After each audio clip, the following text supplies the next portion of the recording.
এই জন্য আল্লাহ সুবহানাহু ওয়া তাআলা একমাত্র দুটো বিষয়ে মানুষের কাছে জান্নাতের 100% গ্যারেন্টি দিয়েছেন। অন্যগুলোতে 100% গ্যারেন্টি নাই। রিস্ক, ইন্নাল্লাহা আশতারা মিনাল মুমিনিনা আনফুসাহুম ওয়া আমওয়ালাহুম বিআন্না লাহুমুল জান্নাহ। আল্লাহ সুবহানাহু ওয়া তাআলা মানুষের সাথে একটা বিজনেস করতে চায়, ডিল করতে চায়। হাল আদুল্লুকুম আলা তিজারাতিন তুনজিকুম, আমি কি তোমাদেরকে দেখাবো না ওই ব্যবসার কথা যেই ব্যবসা তোমাদেরকে মুক্তি দিবে জাহান্নামের আগুন থেকে। তাহলে আল্লাহ কিন্তু এটাকে ব্যবসা বলেছে, আমি না। কে ব্যবসা বলেছে? আল্লাহ সুবহানাহু ওয়া তাআলা ব্যবসা বলেছে। আমরা যেমন ক্রয় বিক্রয় করি, লেনদেন করি, দুই পার্টিতে ডিল করি, এখানে এক পক্ষে আল্লাহ আর এক পক্ষে আমি আপনি। আমাদের সাথে আল্লাহ সুবহানাহু ওয়া তাআলা ডিল করছেন। কি ডিল করছেন? ইন্নাল্লাহা আশতারা মিনাল মুমিনিনা আনফুসাহুম ওয়া আমওয়ালাহুম। দুইটা জিনিস দিয়ে জান্নাতের 100% গ্যারেন্টি। কয়টা জিনিস দিয়ে জান্নাতের 100% গ্যারেন্টি? জোরে বলেন, কয়টা? দুইটা। এক, আমি জান্নাত বিক্রি করব, কে কিনবে, ক্রয় করবে কে? দুইভাবে জান্নাত কিনা সম্ভব। সালাত দিয়ে কিনা এই কথা আল্লাহ সুবহানাহু ওয়া তাআলা বলেননি, পাওয়া সম্ভব। সিয়াম দিয়ে পাওয়া সম্ভব। ক্রয় করা, মালিক হবেন এইরকম নিশ্চয়তা নাই। কেননা ওখানে খান্তি থাকার সম্ভাবনা আছে, পাল্টা তো গুনাহ আছে। তাহলে কিসের বিনিময়ে আমি জান্নাত বিক্রি করব? তুমি তোমার জীবন আমার কাছে বিক্রি করো, আমি তোমার জীবনের বিনিময়ে আমার জান্নাত তোমার কাছে বিক্রি করব। যখন আপনি পূর্ণ জীবনটাই দিয়ে দিবেন জান্নাতের জন্য, তখন আপনার ইবাদতের যদি খান্তি থাকে সেটাও মাফ। আপনার যদি গুনাহ থাকে তো শহীদের প্রথম ফোঁটা রক্ত মাটিতে পড়ার আগে ওই গুনাহ মাফ। তাহলে এর চেয়ে বড় বিজনেস ডিল জান্নাত বিক্রি হবে। কে কিনবে জান্নাত? এক নাম্বার বিজনেস ডিল হচ্ছে জীবন দিয়ে দিতে হবে। দুই নাম্বার বিজনেস ডিল, এখানেই হচ্ছে অর্থের গুরুত্ব, টাকার গুরুত্ব। কি? টাকা দিয়ে জান্নাত কিনা যাবে। আল্লাহ সুবহানাহু ওয়া তাআলা তোমাদের সব টাকা নিয়ে নিবে আর তোমাদেরকে জান্নাত বিক্রি করে দিবে। কথা বলেন না যে? আল্লাহু আকবার বলেন। কিন্তু অন্য জায়গায় কিন্তু এরকম গ্যারেন্টি নাই। তাহলে মানুষের বেশি বেশি ধন সম্পদ ইনকাম করা উচিত এবং বেশি বেশি দান করা উচিত। কি জন্য? বেশি বেশি ধন সম্পদ ইনকাম করে বেশি বেশি দান করলে ইবাদতে যা খান্তি আছে ওটাও পূরণ হয়ে যাবে, গুনাহ যা হয়েছে তার কাফফারা হয়ে যাবে। গুনাহের কাফফারা যে অর্থ দিয়ে হয় এটা তো আল্লাহই দেখিয়েছেন কোরআনে এবং হাদিসে। অসংখ্য গুনাহের কাফফারা উনি অর্থ দিয়ে দিতে বলেননি। কথা বলেন না কেন? জানেন না আপনারা? অসংখ্য গুনাহের কাফফারা। একটা সিয়াম যদি আপনি ভাঙেন, সেখানে আল্লাহ সুবহানাহু ওয়া তাআলা আপনার অর্থ দিয়ে কাফফারা আদায় করেছে। বলেছে হয় টানা 60 দিন সিয়াম রাখো, না হয় 60 জন মিসকিনকে খাওয়াও। 60 জন মিসকিনকে খাওয়াতে কি লাগে? টাকা লাগে। গোলাম আজাদ করতে কি লাগে? টাকা লাগে। তাহলে আল্লাহ সুবহানাহু ওয়া তাআলা অসংখ্য গুনাহের ক্ষেত্রে কাফফারা শিখিয়েছেন কি দিয়ে? টাকা দিয়ে। তো আল্লাহ সুবহানাহু ওয়া তাআলা শিখিয়েছেন যে টাকা দিয়ে কাফফারা হয়। এই জন্য উনি বলছেন যে আমি টাকার বিনিময়ে জান্নাত বিক্রি করব। যেহেতু কেউ গ্যারেন্টি দিতে পারবে না যে আমি 5 ওয়াক্ত সালাত পরিপূর্ণ আদায় করেছি, সারা জীবন আদায় করেছি, আজীবন আদায় করেছি। যদিও 5 ওয়াক্ত নামাজি, তবুও পূর্ণাঙ্গ হক আদায় করে আদায় করেছি। সিয়াম পূর্ণাঙ্গ হক আদায় করে আদায় করেছি, আমার খাতায় কোনো গুনাহ নেই, এই গ্যারেন্টি কেউ দিতে পারবে না। যদি এই গ্যারেন্টি কেউ দিতে না পারে তাহলে ডাইরেক্ট জান্নাতে যাওয়া রিস্ক। কিন্তু কিসের বিনিময়ে জান্নাত পাওয়া যাবে? ইন্নাল্লাহা আশতারা মিনাল মুমিনিনা আনফুসাহুম ওয়া আমওয়ালাহুম বিআন্না লাহুমুল জান্নাহ। হয় জীবন দিয়ে শহীদ হয়ে জান্নাত কিনতে হবে, আর জীবন দিয়ে শহীদ না হয়ে গেলে কি দিয়ে জান্নাত কিনতে হবে? জোরে বলেন, কি দিয়ে জান্নাত কিনতে হবে? তাহলে ইসলামে অর্থের গুরুত্ব আছে না নাই? ইসলামে অর্থের গুরুত্ব আছে অনেক এবং সীমাহীন। ঠিক ইসলামে অর্থের বিপরীত সাইডও আছে। অর্থের যেমন একটা সাইড বললাম, আরও ভালো সাইড আরও বলবো, ঠিক এর বিপরীত সাইডটাও খুবই ভয়ঙ্কর। সেটা কি? আল্লাহ সুবহানাহু ওয়া তাআলা মানুষকে আদেশ দিয়েছেন, ইয়া আইয়ুহান নাস, হে মানব জাতি, আমি তোমাদেরকে আদেশ দিচ্ছি। কি আদেশ দিচ্ছি? যে তোমরা পৃথিবীতে আমি যা রিজিক দিয়েছি সেই রিজিক থেকে হালালান তাইয়্যিবা, পবিত্র এবং হালালটা গ্রহণ করো। এই হালালান তয়্যিবা এই কথা পবিত্র কোরআনে আল্লাহ সুবহানাহু ওয়া তাআলা বহু জায়গায় ব্যবহার করেছে।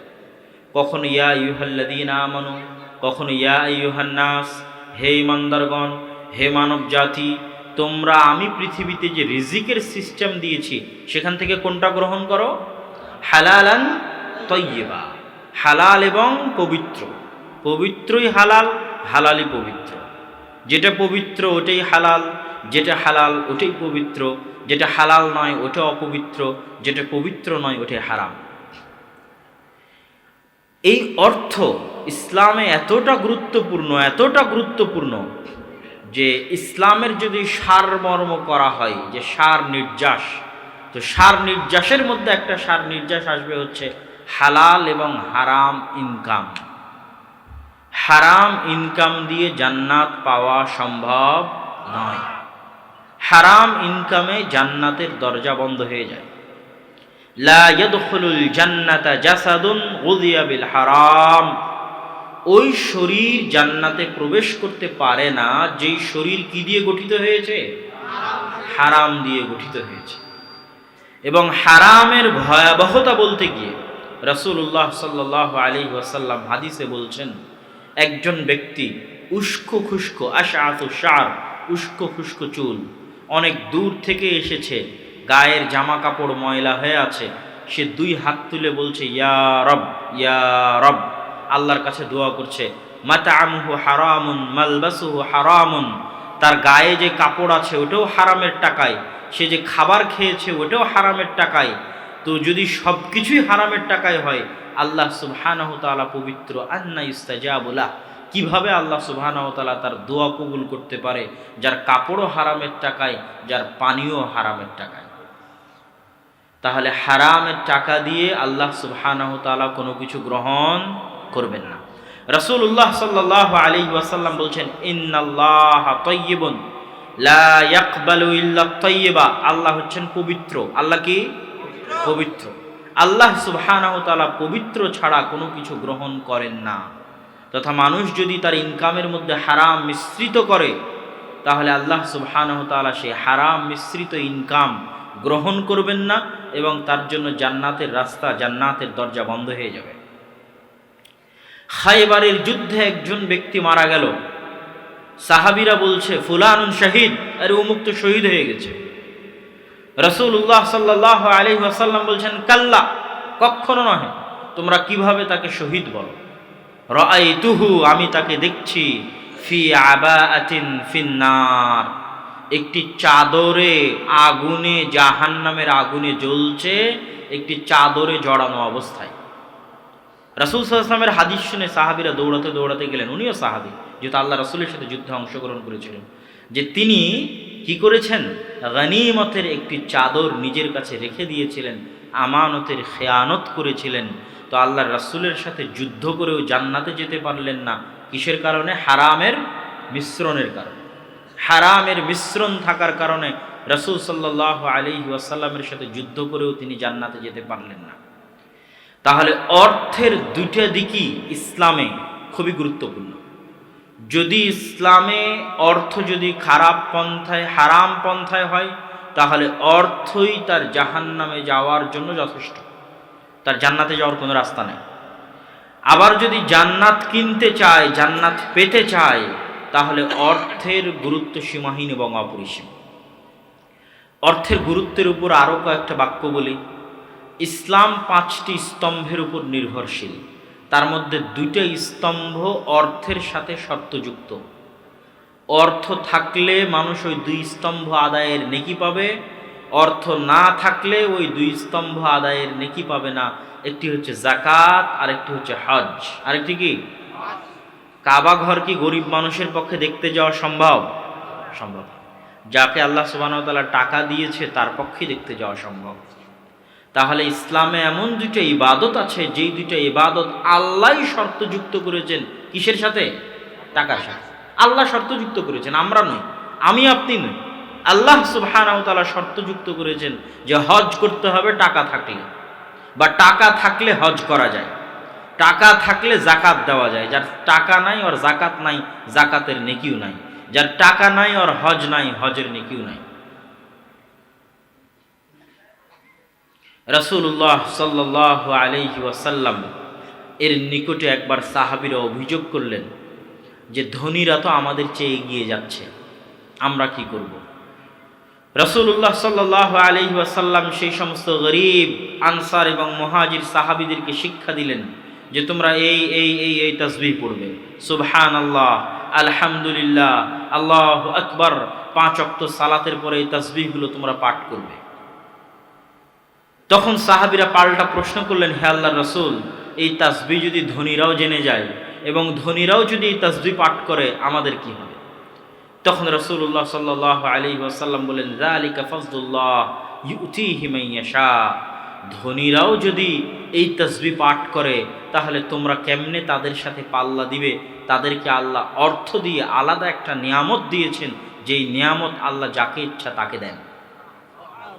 তো ওই নিয়ামতের সাথে পাল্লা আসলে তোমাদের পক্ষে দেওয়া সম্ভব নয়। তো ধনীরা যদি তাদের এই টাকা, এই অর্থ, আল্লাহর এই ফজল, আল্লাহর এই নিয়ামত সৎ পথে ব্যয় করে, তাহলে তারা অনেক গরিবের চাইতে, অনেক ইবাদত গুজার বান্দার চাইতে দুনিয়াতে থাকা অবস্থাতেই জান্নাত নিশ্চিত করে, জান্নাত একদম, যে জান্নাত ক্রয় করেছে এই নিশ্চয়তা নিয়ে সে দুনিয়া থেকে বিদায় নিতে পারে, যদি সে তার অর্থকে সঠিক পথে ব্যয় করে। তাহলে অর্থের গুরুত্ব ইসলামে অনেক। অর্থের গুরুত্ব বলতে গিয়ে রাসূলুল্লাহ সাল্লাল্লাহু আলাইহি ওয়াসাল্লামের একটি হাদিস বলি, লা হাসাদা ইল্লা ফি ইসনান। দুইজন ব্যক্তির সাথে হিংসা করা যায়, ঈর্ষা করা যায়, এই দুইজন ব্যক্তি ছাড়া অন্য কারোর সাথে হিংসা এবং ঈর্ষা করা সম্ভব নয় বা জায়েজ নয়। একজন কি? রজুলুন আতাহুল্লাহু মালান। ওই ব্যক্তির সাথে ঈর্ষা করা যায় যাকে আল্লাহ সুবহানাহু ওয়া তাআলা অঢেল সম্পদ দিয়েছে এবং সে সেই সম্পদকে হক পথে আল্লাহর রাস্তায় ব্যয় করেছে, তার প্রতি ঈর্ষা করা যায়। কেননা এটা এত মহান এবং মহৎ নেকি কাজ, যেই নেকির কাজের চেষ্টা করা, যেই নেকির কাজের ঈর্ষা করা প্রত্যেকটা মানুষের উচিত, যে আল্লাহ যেন আমাকেও তার মতো টাকা দেয় এবং আমিও যেন সেই টাকা কি করতে পারি? আল্লাহর রাস্তায় ব্যয় করতে পারি। এই নিয়ত, এই চেষ্টা মানুষের থাকা উচিত। ইসলামে অর্থের গুরুত্ব বলতে গিয়ে পবিত্র কোরআনের একটি হাদিস, একটি আয়াত, ফাইদা কুজিয়াতিস সালাত ফান্তাশিরু ফিল আরজ ওয়াবতাগু মিন ফাদলিল্লাহ। যখন তোমাদের সালাত শেষ হয়ে যায় তখন তোমরা ঘরে শুয়ে থাকিও না, ঘরে বসে থাকিও না, অলসতায় সময় কাটায়ও না, বেকারত্বের জীবন কাটায়ও না। হাজার হাজার শত শত যুবক বেকার আছে, এরা সবাই চাকরির অপেক্ষায় থাকে। অথচ ইসলামের কোরআন এবং হাদিস পড়লে দেখা যাবে যে ব্যবসাকে সবচেয়ে বেশি গুরুত্ব দেওয়া হয়েছে। ইসলামে কীকে সবচেয়ে বেশি গুরুত্ব দেওয়া হয়েছে? ব্যবসা। কিন্তু হাজার হাজার যুবক দেখবেন চাকরির অপেক্ষায় ঘুরছে তো ঘুরছে, বেকার জীবন পার করছে তো পার করছেই, কিন্তু ব্যবসার দিকে মনোযোগ নেই। অথচ ব্যবসার মধ্যে আল্লাহ বরকত রেখেছে। আত্তাজিরা সাদুক, ন্যায়পরায়ণ সত্যবাদী ব্যবসায়ী কিয়ামতের মাঠে নবীদের সাথে থাকবে। আল্লাহু আকবার। সহিহ হাদিস, হাদিস সহিহ। সত্যবাদী ন্যায়পরায়ণ ব্যবসায়ী কিয়ামতের মাঠে কাদের সাথে থাকবে? নবীদের সাথে থাকবে। কি সম্মান তাদের! এই জন্য বহু সাহাবী ব্যবসা করতেন, বহু আলেম ওলামা ব্যবসা করতেন, বড় বড় মনীষী পৃথিবীতে ব্যবসা করতেন, বহু নবী রাসূলও পৃথিবীতে ব্যবসা করতেন। ব্যবসার মধ্যে আল্লাহ সুবহানাহু ওয়া তাআলা রিজিকের বেশি অংশ, বেশিরভাগ আল্লাহ সুবহানাহু ওয়া তাআলা ব্যবসার মধ্যে রেখেছেন। কি বলছিলাম? ফাইদা কুদিয়াতিস সালাত ফান্তাশিরু ফিল আরজ ওয়াবতাগু মিন ফাজলিল্লাহ। সালাত যখন শেষ হয়ে যায় তখন তোমরা ঘরে বসে থাকিও না, অলসতায় সময় কাটায়ও না, নিদ্রায় সময় কাটায়ও না, মোবাইলের সময় নষ্ট করিও না। পৃথিবীতে ছড়িয়ে পড়ো, জমিনে ছড়িয়ে পড়ো। এই জমিনের প্রতি ইঞ্চি মাটিতে আল্লাহ বরকত রেখেছে, ওই বরকত অন্বেষণ করো। আল্লাহু আকবার। প্রতি ইঞ্চি মাটিতে বরকত আছে। আপনি 1 ইঞ্চি মাটিতে একটা ধান গাছ লাগালেই সেখান থেকে একটা ধান হবে এবং ধান থেকে 700-800টা দানা হবে। তো এটা কি বরকত নয়? বরকত। কোনো কাজ না থাকলে ধানই লাগান, বাড়ির আশেপাশে গাছ লাগান, সবজি চাষ করেন, তথা প্রতি ইঞ্চি মাটিতে বরকত আছে। সবজি চাষ করবেন, ওটাও বরকত। মুরগি চাষ করবেন, ওটাও বরকত। ছাগল চাষ করবেন, ওটাও বরকত। ওয়াবতাগু মিন ফাজলিল্লাহ। তোমরা জমিনে ছড়িয়ে পড়ো, জমিনের প্রতি ইঞ্চি মাটিতে আল্লাহর বরকত আছে, ওয়াবতাগু মিন ফাজলিল্লাহ, আল্লাহর সেই বরকত তোমরা অন্বেষণ করো। এই বরকত হচ্ছে টাকা। এই বরকতটা কি? টাকা। বরকত হচ্ছে রিজিক, রুজি। এই বরকত তোমরা অন্বেষণ করো। ইসলামে অর্থ এর গুরুত্ব, টাকা উপার্জনের গুরুত্ব সম্পর্কে বলতে গিয়ে আরেকটি হাদিস বলি, যেটা আমি এর আগেও বহু বক্তব্যে বলেছি। আইয়ুব আলাইহিস সালাতু ওয়াস সালাম, বাইনামা আইয়ুব আলাইহিস সালাতু ওয়াস সালাম ইয়াগতাসিলু উরিয়ানান, একদা আইয়ুব আলাইহিস সালাতু ওয়াস সালাম গোসল করছিলেন। ফাখাররা জারাদুম মিন যাহাবিন, আসমান থেকে স্বর্ণের ফড়িংয়ের মতো স্বর্ণের চাকতি আসমান থেকে বর্ষণ হতে লাগলো। তো আইয়ুব আলাইহিস সালাতু ওয়াস সালাম জাআলা আন ইউহসিয়া, ওই স্বর্ণের যে চাকতিগুলো বর্ষণ হচ্ছে সেগুলো তিনি হাত দিয়ে এইভাবে মুষ্টি করে সেগুলো তিনি তার এই হাতের যে মুষ্টিবদ্ধ করে তিনি জমা করা শুরু করলেন। তখন আল্লাহ সুবহানাহু ওয়া তাআলা আইয়ুব আলাইহিস সালাতু ওয়াস সালামকে জিজ্ঞেস করছেন, আলাম আকুন আগনিকা, হে আইয়ুব, আমি কি তোমাকে, তুমি যে স্বর্ণ অন্বেষণ করতেছ, এই স্বর্ণর চাইতে আমি কি তোমাকে ধনী করে দেইনি? তোমাকে কত টাকার মালিক করে দিয়েছি, এই স্বর্ণ থেকে মুখাপেক্ষীহীন করে দিয়েছি, অথচ তবুও তুমি এই স্বর্ণের বৃষ্টি দেখে লোভ সামলাতে না পেরে স্বর্ণ কুড়াতে যাচ্ছ কি জন্য? তখন আইয়ুব আলাইহিস সালাতু ওয়াস সালাম বলছেন, হে আমার প্রতিপালক, বালা ইয়া রব, হে আমার প্রতিপালক, আপনি আমাকে মুখাপেক্ষীহীন করেছেন, অনেক টাকার মালিক করেছেন, অনেক ধন সম্পদের মালিক করেছেন, এ কথা ঠিক, এ কথা নিশ্চিত। ওয়ালাকিন লা গিনা লি আন বারাকাতিক, কিন্তু মৃত্যু পর্যন্ত আপনার বরকত, আপনার রহমত থেকে কোনোদিন মুখাপেক্ষীহীন হওয়া সম্ভব নয়। মৃত্যু পর্যন্ত আপনার রহমত এবং আপনার বরকতের সামনে আমরা ফকির। আমরা কি ফকির? আমি কোটি টাকার মালিক হলেও যদি 1 টাকা হালাল উপায়ে ইনকাম করার পথ থাকে, ওটা কি? ওটা বরকত। ওটা কি? বরকত। আপনি কোটি টাকার মালিক, তারপর আপনার সামনে 1 টাকা হালাল উপায়ে ইনকাম করার পথ আছে, 1 টাকা। ওই 1টা টাকার নাম কি? বরকত। আল্লাহ রাসূল তো হাদিসে বলছে, নবী হাদিসে বলছে, আমি অনেক টাকার মালিক, কিন্তু যে বৃষ্টিটা বর্ষণ হচ্ছে, এই বৃষ্টিটা কার বরকত? আল্লাহর বরকত।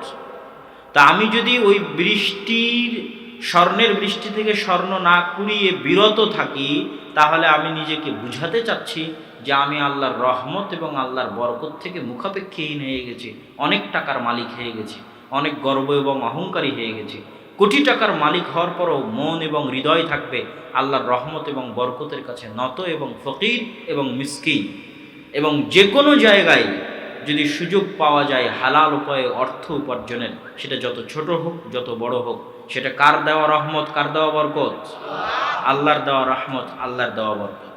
সম্মানিত উপস্থিতি, ইসলামে অর্থের গুরুত্ব আপনাদের সামনে আমি পেশ করছিলাম। তো ইসলামে অর্থের গুরুত্ব বলতে গিয়ে আমি আমার বক্তব্যের শুরুতে যে বাক্যটা বলেছি সেটার দিকে আবার ফিরে আসি। সেটা হচ্ছে, কোনো কিছুতেই জান্নাত পরিপূর্ণরূপে নিশ্চিত করা মানুষের পক্ষে সম্ভব নয়, তবে শহীদ হওয়ার মাধ্যমে এবং অনেক টাকার মালিক হওয়ার মাধ্যমে এবং অনেক টাকা আল্লাহর রাস্তায় বিতরণের মাধ্যমে মানুষের পক্ষে সম্ভব যে সে জান্নাত নিশ্চিত করবে এবং জান্নাতে যাওয়া নিজের জন্য সুনিশ্চিত এবং রিস্ক মুক্ত বানাবে, এটা সম্ভব। তাহলে টাকা পয়সা উপার্জন করতে হবে ধনী হওয়ার জন্য, সন্তান সন্ততি মানুষ করার জন্য, না দান করার জন্য? সবই করার জন্য। তবে একটা বড় উদ্দেশ্য হতে হবে কি? দান করার জন্য। কি করার জন্য? দান করার জন্য। বহুজনকে দেখবেন যে দিনের রাস্তায় আসার পরে বৈরাগী হয়ে যায়, আর টাকা পয়সা উপার্জনের দরকার নাই। তো টাকা পয়সা উপার্জন না করলে জান্নাত কেমনি কিনবেন? টাকা পয়সা, জান প্রাণ দিয়ে টাকা পয়সা উপার্জন করতে হবে, ওটাও ইবাদত। ওটাও কি? ওটা ইবাদত। কি জন্য আপনি ওই টাকা পয়সা উপার্জন করছেন? আল্লাহ রাস্তায় দান করবেন এই জন্য। সৌদি আরবের একটা ব্যাংক আছে, ব্যাংক আল রাজেহি। ব্যাংক আল রাজেহির মালিকের একটা চমৎকার থিওরি আছে, যেই থিওরিটা উনি কাজে লাগান। সেটা হচ্ছে, উনি ব্যবসাকেই দানের মাধ্যম হিসেবে প্ল্যান করেছেন এবং বাস্তবায়নও করেছেন যে ব্যবসায় দান। কিভাবে? উনি এমন এমন কিছু ব্যবসা তৈরি করে রেখেছেন যেই ব্যবসাটাই ওয়াকফ করা আছে। যে ব্যবসাটা কি করা আছে? ওয়াকফ করা আছে। একটা আলাদা ব্যবসার পার্টি তৈরি করে দিয়েছেন যেটা ব্যবসা, যেমন আল ওয়াতানিয়া, যে দেশি খাবার তিনি মানুষকে সাপ্লাই দিবেন, এটা তার একটা বিজনেসের অংশ। কিন্তু এই পুরো বিজনেসটা ওয়াকফ। এই পুরো বিজনেসে যা লাভ হবে সব কিসে ব্যয় হবে? আল্লাহর রাস্তায় ব্যয় হবে। কোথায় ব্যয় হবে? আল্লাহর রাস্তায় ব্যয় হবে। বিজনেসের একটা অংশকেই পরিপূর্ণরূপে আল্লাহর রাস্তায় ওয়াকফ করে দেওয়া আছে। তাহলে উনি অটোমেটিক এমন একটা সাদাকায়ে জারিয়ার রাস্তা তৈরি করেছেন, যেই সাদাকায়ে জারিয়া যতদিন সম্ভব ততদিন অব্যাহত থাকতে পারে। যেমন উসমান ইবনে আফফানের সাদাকায়ে জারিয়া এখনো আছে না? নাই? আছে। সৌদি আরবে এখনো উসমান রাদিয়াল্লাহু তাআলা আনহুর নামে ব্যাংক অ্যাকাউন্ট আছে। তিনি যে খেজুর বাগান আল্লাহ সুবহানাহু ওয়া তাআলার রাস্তায় দান করে গেছিলেন, সেটার অর্থ সেখানে জমা হয় এবং এখনো ফি সাবিলিল্লাহ কি হতে থাকে? খরচ হতে থাকে। এবং রাসূল সাল্লাল্লাহু আলাইহি ওয়াসাল্লামের সাহাবীরা অর্থ দিয়ে জান্নাত কেনার জন্য প্রতিযোগিতা করেছে। আবু বকর এবং ওমর প্রতিযোগিতা করেছে অর্থ দিয়ে জান্নাত কেনার জন্য। উসমান রাদিয়াল্লাহু তাআলা আনহু, আব্দুর রহমান বিন আউফ রাদিয়াল্লাহু তাআলা আনহু অর্থ দিয়ে জান্নাত কেনার জন্য প্রতিযোগিতা করেছেন। সুতরাং ইসলাম বৈরাগ্যতার ধর্ম নয় যে শুধু মসজিদের মধ্যে সীমাবদ্ধ থাকবে, সালাত সিয়াম করেই সকল কিছু শেষ, আর ব্যবসা করবে না, টাকা পয়সা উপার্জন করবে না, ধন দৌলত উপার্জন করবে না। ধন দৌলত উপার্জন করাকে দাঁড়ি মনে করা, এটা ভুল। আল্লাহ সুবহানাহু ওয়া তাআলা আমাদের দোয়া শিখিয়েছেন, রব্বানা আতিনা ফিদ দুনিয়া হাসানাতাও ওয়া ফিল আখিরাতি হাসানাতাও ওয়া কিনা আযাবান নার। হে আল্লাহ, দুনিয়াতেও আপনার কাছে উত্তমটা চাই, কল্যাণটা চাই। দুনিয়ার উত্তম কি? টাকা পয়সার উত্তম, ধন দৌলতের উত্তম। ইবনে হাজার আসকালানী রাহিমাহুল্লাহ এত ধন দৌলতের মালিক ছিলেন, এত টাকা পয়সার মালিক ছিলেন যে যেই দিন তিনি ফাতহুল বারি প্রকাশ করেন, ওই দিন ফাতহুল বারি হচ্ছে সহিহ বুখারীর ব্যাখ্যা গ্রন্থ।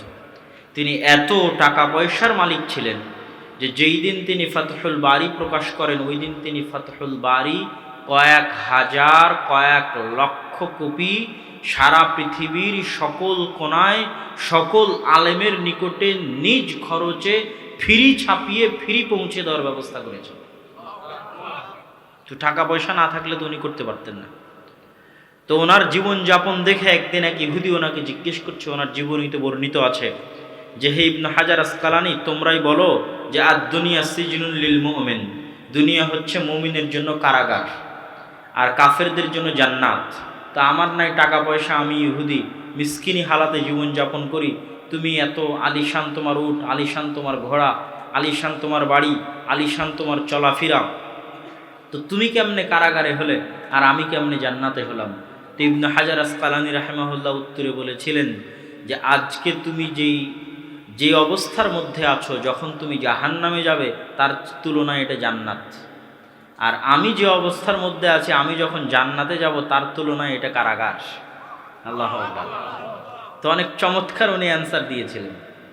তো সম্মানিত উপস্থিতি, এই জন্য ইসলামে অর্থের গুরুত্ব সীমাহীন এবং অপরিসীম। অর্থ মানুষকে জাহান্নামেও নিয়ে যেতে পারে, অর্থ মানুষকে জান্নাতেও নিয়ে যেতে পারে। এটা হলো এতক্ষণ যাবৎ আলোচনার সারমর্ম, যে একটা টাকা আপনাকে জান্নাতেও নিয়ে যেতে পারে, একটা টাকা আপনাকে জাহান্নামেও নিয়ে যেতে পারে। তারপরের পয়েন্টে আসে, মানুষের কাছ থেকে আল্লাহ সুবহানাহু ওয়া তাআলা যে হিসাবগুলো নেবেন,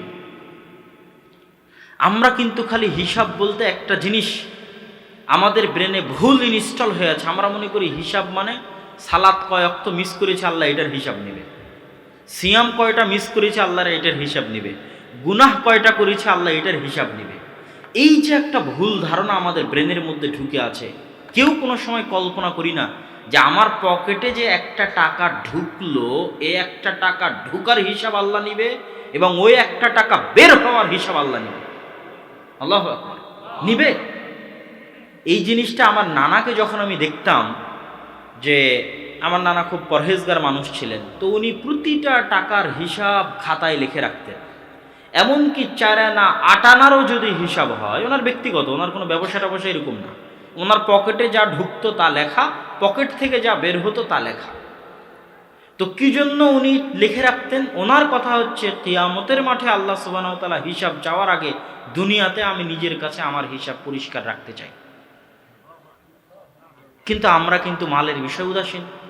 আমরা মনে করি খালি সালাতের হিসাব হবে, সিয়ামের হিসাব হবে, কিন্তু আমি যে একটা টাকা ফ্লাক্সিলোড দিয়ে একজন মেয়ের সাথে কথা বললাম, বা একটা টাকা একটা মেয়ের কাছে ফ্লাক্সিলোডের জন্য পাঠালাম, এই টাকার হিসাব যে সালাতের চেয়ে কঠিন হয়ে যেতে পারে, এটা কিন্তু মানুষ জানে না। কঠিন হয়ে যেতে পারে এই টাকার হিসাব। আমি একটা টাকা দিয়ে আর একজনকে অবৈধ কাজে সহযোগিতা করলাম, অথবা নিজে অবৈধ কাজের জন্য ব্যয় করলাম, এই টাকার হিসাব একটা সালাত মিস দেওয়ার চাইতে, একটা সিয়াম মিস দেওয়ার চাইতে আমার এবং আপনার জন্য কঠিন হয়ে যেতে পারে। রাসূল সাল্লাল্লাহু আলাইহি ওয়াসাল্লামের অসংখ্য হাদিস এবং আল্লাহ সুবহানাহু ওয়া তাআলার পবিত্র কোরআনের অসংখ্য আয়াত এটা স্পষ্ট প্রমাণ করে যে ধন সম্পদ মানুষ যা ইনকাম করেছে এবং যা ব্যয় করেছে তা কড়ায় গণ্ডায় 16 আনায় আল্লাহ সুবহানাহু ওয়া তাআলার দরবারে, আল্লাহ সুবহানাহু ওয়া তাআলার সামনে বুঝিয়ে দিতে হবে। এখন উপায় কি? আবার উপায় ওই একটাই, সেটা হচ্ছে এত বেশি পরিমাণে দান থাকা যে আমার হিসাবে যদি কোনো গরমিল থেকেও থাকে তো দান দিয়ে যেন কভার হয়ে যায়। দান দিয়ে যেন কি হয়ে যায়? কভার হয়ে যায়। এই জন্য দানের পরিমাণ থাকতে হবে অত্যাধিক, সীমাহীন, অসংখ্য, যেন সালাতে যে কমতি আছে ওটাও পূরণ, গুনাহের কাফফারা ওটাও পূরণ, আমার হিসাবের মধ্যে যে খামতি আছে এই খামতি যেন আল্লাহ সুবহানাহু ওয়া তাআলা আমাকে ধরতে না পারেন। যদি ধরেন তাহলে যেন আমি দান এবং সাদাকার আধিক্যতা দিয়ে সেটা ওভারটেক করতে পারি, ওভারকাম করতে পারি, যে উমুক আমার কাছে এত টাকা পায়, আমি তো এত দান করেছিলাম, সে দানের নেকি সে নিয়ে চলে গেল। উমুকের এত টাকা মেরে খেয়েছিলাম, তার চেয়ে এত বেশি দান আছে, ওই দানের নেকি সে নিয়ে চলে গেল। এরকম কত অসংখ্য অসংলগ্ন থাকতে পারে, অসংখ্য অসঙ্গতি থাকতে পারে। সে অসংখ্য অসংলগ্ন এবং অসঙ্গতির বিপরীতে যদি আমার দানের মাত্রা বেশি হয়, তাহলে যখন আল্লাহ হিসাব নেবেন, প্রতিটা আটানারও হিসাব নেবেন, চারানারও হিসাব নেবেন, 1 টাকারও হিসাব নেবেন, মানুষের সালাত এবং সিয়ামের হিসাবের চাইতে মানুষের টাকার হিসাব বেশি কঠিন হবে। কেননা টাকার সাথে মানুষের অধিকার সংশ্লিষ্ট। সালাত সিয়াম আল্লাহ মাফ করে দিতে পারে, চাইলে যে কোনো মুহূর্তে মাফ করে দিতে পারে, কিন্তু যেহেতু টাকার হিসাব অন্য মানুষের সাথে সম্পৃক্ত, সেহেতু আল্লাহ সুবহানাহু ওয়া তাআলা এটা মাফ করবেন না। সম্মানিত উপস্থিতি, আমরা এতক্ষণ যাবৎ আলোচনা করছিলাম যে ইসলামে অর্থের গুরুত্ব। অর্থ মানুষকে জান্নাতে নিয়ে যেতে পারে, অর্থ মানুষকে জাহান্নামে নিয়ে যেতে পারে।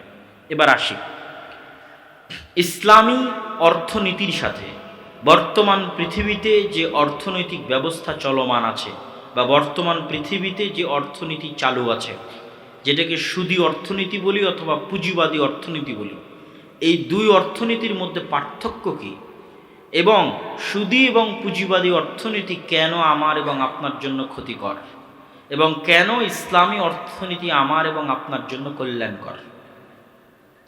প্রথমত আমাকে এবং আপনাকে বুঝতে হবে ইসলাম একটি সামগ্রিক ধর্ম। ইসলাম গ্লোবালাইজেশনে বিশ্বাস করে এবং ইসলাম সর্বব্যাপী, সর্বগ্রাসী।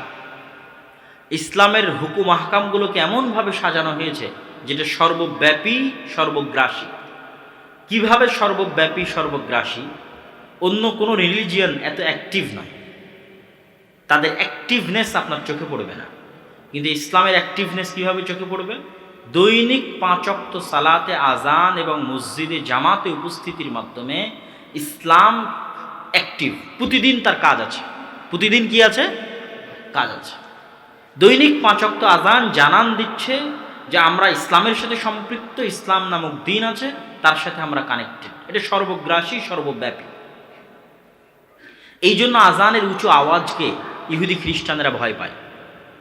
আমি ইউরোপে থাকি, সেখানে কিন্তু উঁচু আওয়াজে আজান দেওয়ার বিধান নাই। উঁচু আওয়াজে মসজিদ আছে, অসংখ্য মসজিদ আছে, কিন্তু উঁচু আওয়াজে আজান নেই। তো আমার কাছে এটা সাউন্ড পলিউশনের চাইতে আমার কাছে এটাই মনে হয় যে আজানের যে মধুর সুর, আজানের যে আকৃষ্টকারী আওয়াজ, মানুষ যদি আজান শুনতে শুনতে একবার মনে করে যে আর অর্থটা দেখি তো কী বলা হচ্ছে এখানে, একবার বুঝে দেখি তো কী বলা হচ্ছে এখানে, শুনতে শুনতে কি মানুষের মনে প্রশ্ন জাগতে পারে না? পারে না? পারে।